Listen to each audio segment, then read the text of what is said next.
নীতি দুর্নীতি মামলায় ধৃত দিল্লির মুখ্যমন্ত্রী অরবিন্দ কেজরিওয়ালের অন্তর্বর্তী জামিন মঞ্জুর করল সুপ্রিম কোর্ট।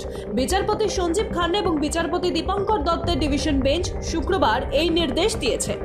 মামলায় এর আগে তাকে জামিন দিয়েছিল নিম্ন আদালত, যদিও জেল থেকে মুক্তির আগেই সেই রায় খারিজ করে দিয়েছিল দিল্লি হাইকোর্ট। হাইকোর্টের রায়কে চ্যালেঞ্জ করে সুপ্রিম কোর্টে গিয়েছিলেন দিল্লির মুখ্যমন্ত্রী, কিন্তু জামিন পেলেও এখনই জেল থেকে মুক্তি পাচ্ছেন না তিনি, কারণ সিবিআই এর দায়ের করা মামলার জন্য জেলেই বন্দী থাকতে হবে কেজরিওয়ালকে। সেই মামলার পৃথকভাবে জামিন নিতে হবে তাকে। 17 জুলাই দিল্লি হাইকোর্টে সেই মামলার শুনানি, ফলে তার আগে তিহার থেকে মুক্তি পাচ্ছেন না তিনি। এটির গ্রেফতারি বেআইনি এমন দাবি করে দিল্লি হাইকোর্টে মামলা করেছিলেন কেজরিওয়াল, কিন্তু হাইকোর্ট জানিয়ে দিয়েছিল এটির গ্রেফতারি একেবারেই বেআইনি নয়। উচ্চ আদালতের নির্দেশকে চ্যালেঞ্জ করে সুপ্রিম কোর্টের দ্বারস্থ হয়েছিলেন তিনি। শুনানি পর্বের শেষে 17 মে রায়দান স্থগিত রেখেছিল দুই বিচারপতির বেঞ্চ। অবশেষে এই মামলায় তার অন্তর্বর্তী জামিন মঞ্জুর করেছে সুপ্রিম কোর্ট। আবগারি মামলায় 21 মার্চ কেজরিওয়ালকে গ্রেফতার করেছিল ইডি, তারপর থেকে জেলেই রয়েছেন তিনি। তবে লোকসভা ভোটের আগে প্রচারের জন্য তাকে শর্ত সাপেক্ষে কিছুদিনের জন্য জামিন দেওয়া হয়েছিল।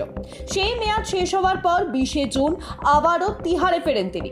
2021 সালের 17 নভেম্বর দিল্লির আম আদমি পার্টির সরকার নতুন আবগারি নীতি আনে। কেজরিওয়াল সরকার দাবি করেছিল নতুন এই নীতির ফলে গোটা ব্যবস্থার আধুনিকীকরণ হবে। ইডির অভিযোগ, আদতে পুরোটাই হয়েছিল ঘুষের বিনিময়, দক্ষিণ ভারতের কিছু মদ ব্যবসায়ীকে সুবিধে পাইয়ে দিতে, যারা পরিচিত সাউথ গ্রুপ হিসেবে। কয়েকজন ব্যবসায়ীর থেকে 100 কোটি টাকা ঘুষও নিতে চেয়েছিলেন আপ নেতারা। এটির দাবি এসবই জানতেন কেজরিওয়াল। সাউথ গ্রুপ এবং অন্য অভিযুক্তদের মাঝে দালাল হিসেবে কাজ করেছিলেন তিনি। আর সেই ঘুষের টাকা 2022 সালে গোয়ায় ভোটের প্রচারে ব্যবহার করা হয়েছিল। এদিকে কেজরিওয়ালের জামিনের রায়কে স্বাগত জানিয়ে আপ নেতা রাঘব চড্ডা এক্স হ্যান্ডেলে পোস্ট করেন, সত্যমেবা জয়তে। তবে বিজেপির কথায় অন্তর্বর্তী জামিন পাওয়া মানে কোনো অভিযুক্ত নির্দোষ প্রমাণিত হন না। Bureau report, Ritam Bangla.